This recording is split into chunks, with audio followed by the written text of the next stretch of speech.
Welcome students, स्वागत आप सभी का अपनी इस मैथमेटिक्स की ऑनलाइन क्लासेज में 16.2 एक्सरसाइज कल हम स्टार्ट कर चुके थे, जिसमें हमने प्रायिकता का गुणन नियम और कुछ फॉर्मूलों के बारे में हमने पढ़ा था। और इसी संदर्भ में कल हमने जो है वो कुछ क्वेश्चंस कंप्लीट किए थे। बच्चों, इसके अंदर मैंने आपको कुछ फॉर्मूले बताए थे जिसके ऊपर हमने स्टार्टिंग के 4 क्वेश्चन किए थे और आज हम बढ़ते 5वें क्वेश्चन की तरफ। देखिए बच्चों, क्वेश्चन नंबर 5 हमें ये कह रहा है कि एक थैले में 5 सफ़ेद, 7 लाल और 8 काली गेंदें हैं। यदि 4 गेंदों को एक एक करके बिना प्रतिस्थापन के निकाला जाए तो सभी गेंदों के सफ़ेद होने की प्रायिकता ज्ञात कीजिए। बच्चों, क्वेश्चन क्या कहना चाह रहा है कि एक थैले के अंदर सफ़ेद गेंदों की संख्या जो है, तो देखिए बच्चों, यहाँ पर एक थैले में सफ़ेद गेंद की अगर हम बात करें, सफ़ेद गेंदें वो हमें दे रखी है 5, और बच्चों इसमें 7 लाल गेंदें हैं। तो लाल गेंद की टोटल संख्या कितनी होगी बच्चों? यहाँ पे 7, और साथ ही साथ हमें दे रखा है यहाँ पे काली गेंदें जो हैं उनकी संख्या है 8। तो बच्चों यहाँ पे जो कुल गेंदें हो गई, कुल गेंदें उनकी संख्या जो है अपने पास यहाँ पे हो जाएगी 7 और 5 12 और 8 20 गेंदें हो जाएंगी। क्वेश्चन ये है कि बच्चों बिना प्रतिस्थापन के अगर एक एक करके 4 गेंदें निकाली जाती है तो उन चारों गेंदों के सफ़ेद होने की प्रायिकता हमें ज्ञात करनी है। तो देखिए बच्चों, पहले एक गेंद निकाली जाएगी, उसके सफ़ेद होने की प्रायिकता नोट करेंगे। फिर बिना प्रतिस्थापन के दूसरी गेंद निकाली जाएगी, उसके सफ़ेद होने की प्रायिकता नोट करेंगे।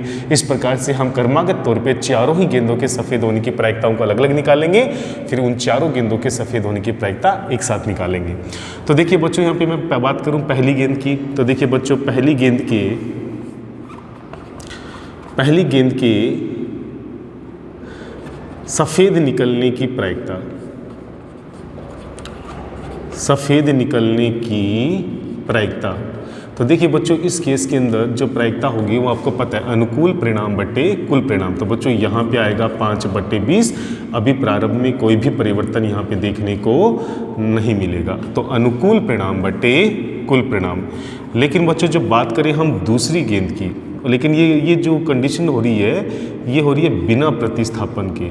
बिना प्रतिस्थापन का मतलब ये हो गया कि जब इसमें पहली निकाली गई गेंद वापस नहीं डालेगी, तो उस केस में दूसरी गेंद के सफ़ेद होने की जो प्रायिकता है वो बच्चों प्रभावित होगी। तो यहाँ पे सफ़ेद गेंदों की संख्या अब 4 है और कुल गेंदों की संख्या जो है वो यहाँ पर 19 है।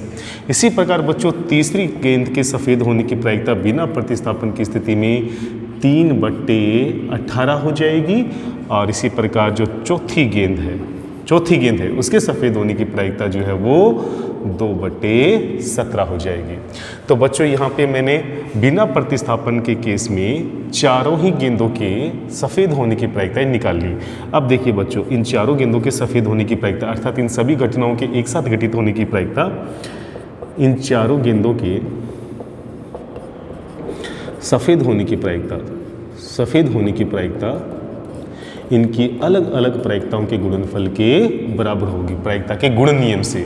तो बच्चों ये हो जाएगा यहाँ पे 5/20, यहाँ पर ये हो जाएगा 4/19, और यहाँ पर हो जाएगा 3/18, और ये हो जाएगा यहाँ पे 2/17। तो बच्चों यहाँ पर हो जाएगा 5 चौके 20 से कटेगा 20, और ये हो जाएगा यहाँ पे 3 दूआ 6 3 18। तो कुल मिला के बच्चों अपने पास यहाँ पे बच गया 1/19 × 17 3 51, और 51 को जब बच्चों हम 19 से मल्टीप्लाई करेंगे तो 9 × 9 9 5 45, और यहाँ पर आ जाएगा 51, तो 9 6 9, तो कुल मिलाकर आएगा 1/969। तो बच्चों यहाँ पे चारों ही गेंदों के सफ़ेद होने की जो प्रायिकता है वो 1/969 होगी। बस आपको ध्यान रखना है इस वर्डिंग पे कि प्रतिस्थापन सहित है या बिना प्रतिस्थापन। बच्चों अगर यही केस प्रतिस्थापन सहित होता तो हर कंडीशन में जो सफ़ेद गेंद के निकलने की प्रायिकता है वो 5/20, 5/20, 5/20 और 5/20 होती है। परंतु इस स्थिति के अंदर बिना प्रतिस्थापन के केस में हर स्थिति में कुल गेंदों की संख्या भी एक कम होती जाएगी और सफ़ेद गेंदों की संख्या भी एक कम होती जाएगी। तो बच्चों इस तरह से हम इस क्वेश्चन को प्रायिकता के गुणन नियम से कंप्लीट कर सकते हैं। चलिए बच्चों बढ़ते हैं 6ठे क्वेश्चन की तरफ। बच्चों क्वेश्चन नंबर 6 ये कहता है कि एक पासे को 3 बार उछाला जाए तो कम से कम एक विषम संख्या आने की प्रायिकता बताओ। देखिए बच्चों, एक पासे को 3 बार उछाला गया, तो बच्चों हम जानते हैं कि एक पासे को अगर हम एक बार उछालते हैं तो प्रतिदर समष्टि क्या आएगी। यदि एक पासे को एक बार उछाला जाता है, एक बार उछाला जाता है,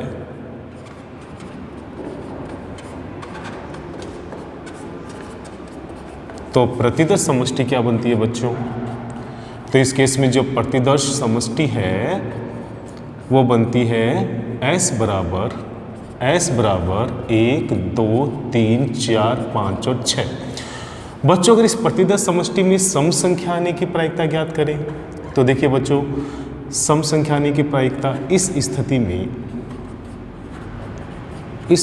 में सम संख्या आने की प्रायिकता,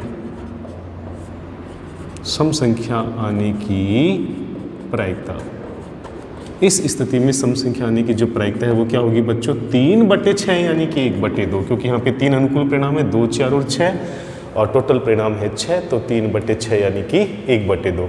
तो बच्चों यहाँ पर एक बार उछालने में सम संख्या आने की प्रायिकता जो है वो 1/2 है, अतः 3 बार उछालने पर सम संख्या आने की प्रायिकता,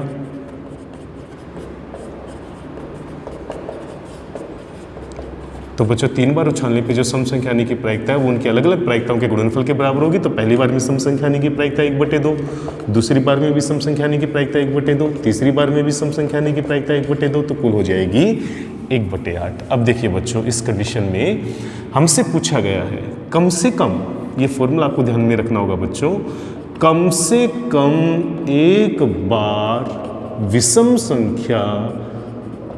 संख्या आने की जो प्रायिकता है, कम से कम एक बार विषम संख्या आने की जो प्रायिकता है उसका फॉर्मूला होगा 1 - 3 बार सम संख्या आने की प्रायिकता, 1 - 3 बार सम संख्या आने की प्रायिकता।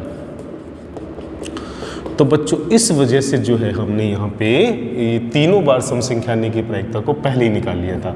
तो बच्चों ये फॉर्मूला याद रखेंगे, कम से कम एक बार विषम संख्या आने की प्रायिकता किसके इक्वल होती है, 1 - तीनों बार सम संख्या आने की प्रायिकता। तो ये हो जाएगा 1 - 1/8, तो कुल मिलाकर आएगा बच्चों यहाँ पे 7/8, और यही होगा इसका सॉल्यूशन। तो बच्चों बस आपको इस फॉर्मूले पे फोकस करना है, कम से कम एक बार विषम संख्या आने की प्रायिकता 1 - जितनी बार भी पासी को उछाला गया उतनी बार सम संख्या आने की प्रायिकता।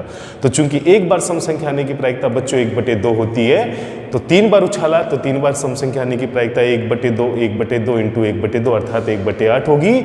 जब आप इसको 1 में से माइनस कर दोगे तो बच्चों आपके पास कम से कम एक बार विषम संख्या आने की प्रायिकता जो है वो प्राप्त हो जाएगी।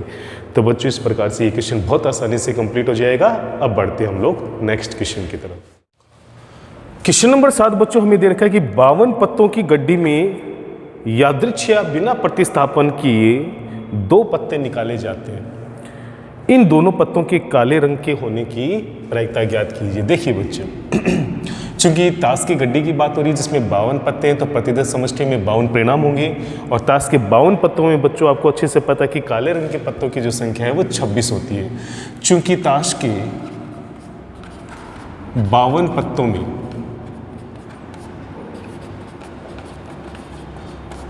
काले पत्तों की जो संख्या है वो कितनी होती है बच्चों, 26। अतः एक काले पत्ते के निकलने की प्रायिकता, एक काले पत्ते के निकलने की प्रायिकता अनुकूल परिणाम बटे कुल परिणाम यानी कि 26/52 हो जाएगा। अब देखिए बच्चों, वापस बिना प्रतिस्थापन के प्रश्नानुसार बिना प्रतिस्थापन का मतलब वापस ये पता उसमें नहीं रखा। तो देखिए बच्चों, बिना प्रतिस्थापन के केस में बिना प्रतिस्थापन दूसरा पत्ता निकाला जाता है, दूसरा पत्ता निकाला जाता है। बिना प्रतिस्थापन के दूसरा पत्ता निकाला जाता है, अर्थात पहले पत्ते को हमने वापस नहीं रखा और दूसरा पत्ता निकाला जाता है। अतः दूसरे पत्ते